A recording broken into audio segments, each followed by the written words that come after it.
Hello and welcome to Unews. I'm Carolina Sarassa. The big story today, former special counsel Robert Mueller testifying on Capitol Hill. He said President Trump was not clear of obstruction of justice. We have complete coverage. Pablo Gato is live on Capitol Hill with reactions from the president, and Lorraine Cáceres is here in the studio. She's been following the hearing all morning, and you have the highlight. Lorraine, welcome. Hi, thank you so much. It's been an interesting day, to say the least. In the first hearing, Carolina, we heard Robert Mueller making very clear he did not exonerate the president. And for Democrats, the question is why? Let's listen to what happened today as lawmakers try to dissect every bit of this report. During a second hearing today with the Intelligence Committee, the focus was more on Russia's intervention with the election. Carolina? And now, Lorraine, do we think that this testimony will tip Democrats towards impeachment? Well, we're going to have to wait and see if Nancy Pelosi, Speaker of the House, heard enough today to convince her that an inquiry is necessary. Until now, she's been opposed to it. So it'll be interesting to see what her reaction is after the day is over.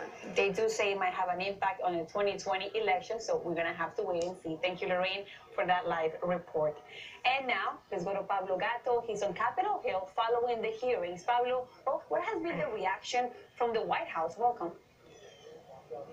And as investigations continue to surround President Trump, he's now headed to federal court to try to prevent the release of his tax returns.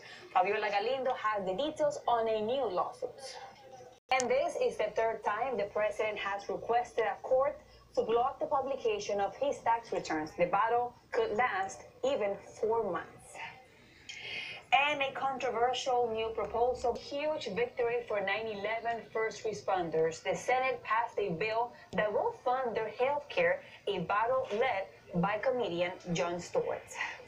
And coming up, we have details on what in Puerto Rico, Governor Ricardo Rosselló could resign today, according to a source familiar with the situation. And here, by phone, is Melissa Mar-Viverito. She's the former Speaker of the New York City Council and the interim president of Latino Victory. Thank you for your time.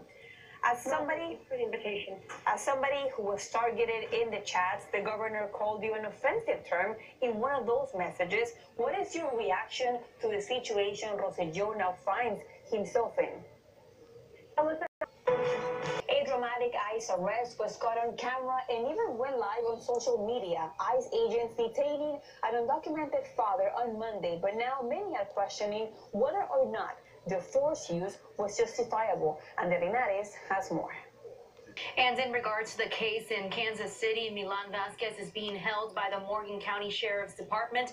According to ICE, it will not take long to reinstate the judge's order to have him deported to Mexico. Caro, now back to you.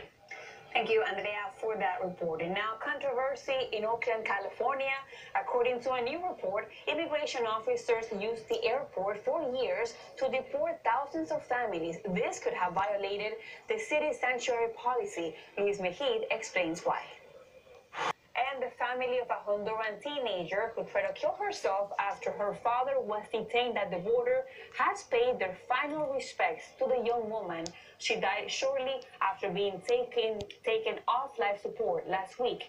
Nayeli Chavez-Leres has more. Visa that has allowed Manuel to be present at his daughter's funeral expires on Saturday.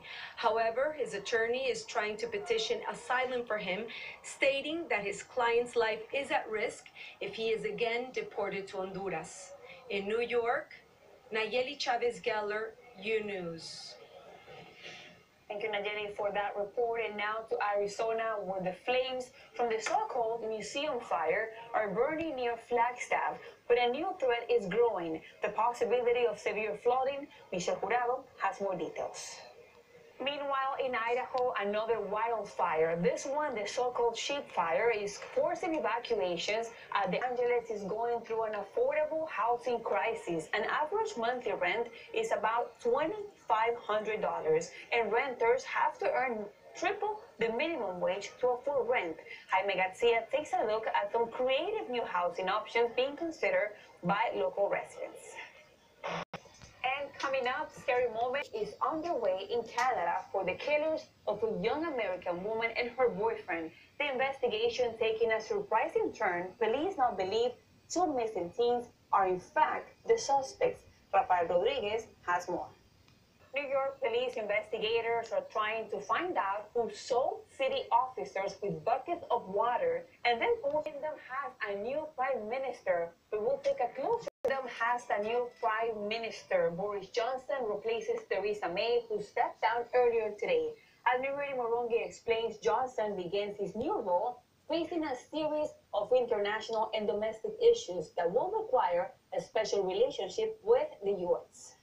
The Cuban government on Tuesday told media that there was no evidence of a deliberate attack on U.S. embassy personnel in Havana. This, when we come back, a new coming up, the latest news. Lifetime is doubling down on the success of a TV show, and Brad Pitt discusses Once Upon a Time in Hollywood. Media Marias has your Hollywood update. An estimated 80 women were allegedly abused by Epstein, some as young as 14 years old. Now, another series announced by Lifetime is on the college admissions bribery scandal that, of course, took over headlines earlier this year. Actresses Felicity Huffman and Lori Loughlin were among the parents involved. What a big scandal that was, Medium. And do we know if they will be featured in the series? Okay, so Lifetime has said in a statement that the series will focus on, and I quote, two wealthy mothers who share an obsession with their teenagers getting into the best possible colleges. Now, as the series goes on, they will have to face the consequences of their actions. However, they don't specify the names of these parents, so we don't know if their characters will be based on these two or on other ones.